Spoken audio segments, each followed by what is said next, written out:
If you've only ever used canned pumpkin, then you're in for a real treat because fresh, homemade pumpkin puree is rich, it's flavorful, and it's surprisingly easy to make. I'll show you how to turn a simple pumpkin into a versatile puree that you can use in both sweet and savory plant-based recipes. Once you taste this, you may never go back to canned.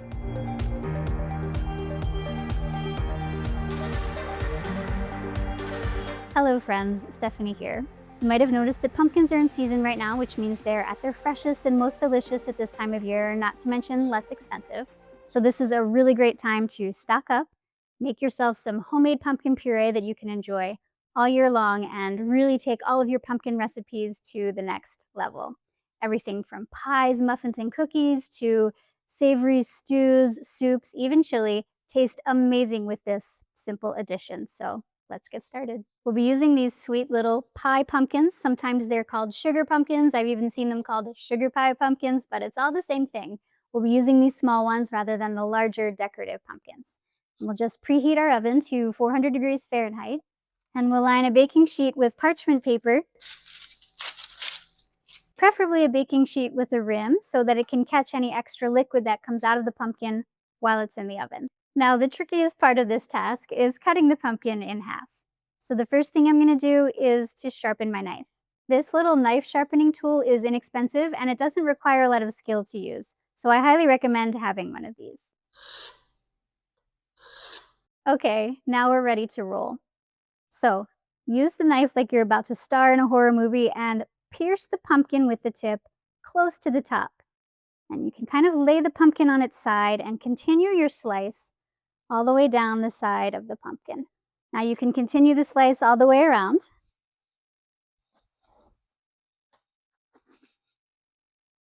Until you return to the stem. And I'll just pull the pumpkin open, kind of squeeze your thumbs in there, and give it a little pop. Usually the stem comes off with one of the sides, and that's okay. So now our pumpkin is in two beautiful halves. Next, use a soup spoon to scrape out the seeds and the fibrous parts that hold all the seeds in place. And you can just transfer these to a bowl. And we'll get in here and scrape out the other half of the pumpkin guts from this half. And you can either discard these, or if you'd like, you can look up a recipe for roasting pumpkin seeds online so that nothing goes to waste. Now place your two pumpkin halves onto the prepared baking sheet with the cut side facing down. No other ingredients are required here, so we'll just slide this pan into the oven and roast the pumpkin for about an hour.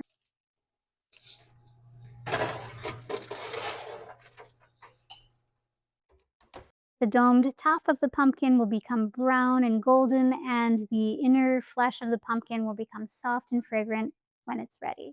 After about 45 minutes to an hour, your pumpkin will be fully roasted, but it's still really hot right now, so we'll set this aside until it's cool enough to handle. I just want to show you something that doesn't usually happen. In this case, when we roasted the pumpkin, the skin just kind of popped right off the flesh here.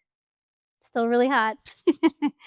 But I thought that was neat. Okay, now that this has cooled off a bit, we will separate the pumpkin flesh from the skin. And then I'll come back to the trusty soup spoon, one of the most underrated kitchen tools in my opinion, and just very gently pull the roasted pumpkin flesh away from the skin and transfer it to a food processor. The pumpkin and my entire kitchen smell incredible right now. Some of it tried to escape. I might eat that part. Just so sweet and delicious. I have to say, I've never wanted to do this with canned pumpkin. Okay. Don't worry, I'm washing my hands. Okay, now we'll get the lid on the food processor and process this until it's smooth. And then once or twice while it's blending, I will stop the machine and just scrape down the sides to make sure that all of the pumpkin gets blended evenly into the puree. And then we'll give this one more go.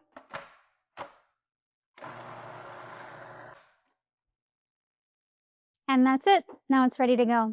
Once it's ready, you've got a few storage options. You can put the puree into an airtight food storage container and slide it into the fridge if you think you'll use it all within about a week. Otherwise, you'll probably want to freeze it. Now, of course, you can just put this container directly into the freezer. However, the downside of this is that you have to defrost it all at once. So my solution for this is to freeze the puree in silicone baking cups on a baking sheet in about 1/3 cup portions. So I'm going to spoon the pumpkin puree into these silicone baking cups. Once the silicone baking cups are full, I'll just slide this tray into the freezer and let these freeze. Then once I've got my little pumpkin ice cubes, I can remove those from the silicone liners and place the pumpkin cubes back into any freezer-safe container for longer-term storage. In other words, you don't need to leave the silicone baking cups in the freezer with the food after it freezes. I'll be using this pumpkin puree in pumpkin recipes throughout the fall and winter. Things like muffins, of course, and pancakes and smoothies, cookies and pies, but also savory dishes like stews and curries, and a favorite of mine for fall, pumpkin quinoa chili. Please consider subscribing to the channel so you won't miss any of the whole food plant-based pumpkin recipes and other recipes that I'll be sharing here soon. And I would love to hear from you on this, so let me know in the comments what's your favorite way to use pumpkin puree. Thanks for watching, friends. Again, I'm Stephanie of Green Sage, wishing you good health and delicious food. I'll see you again next time.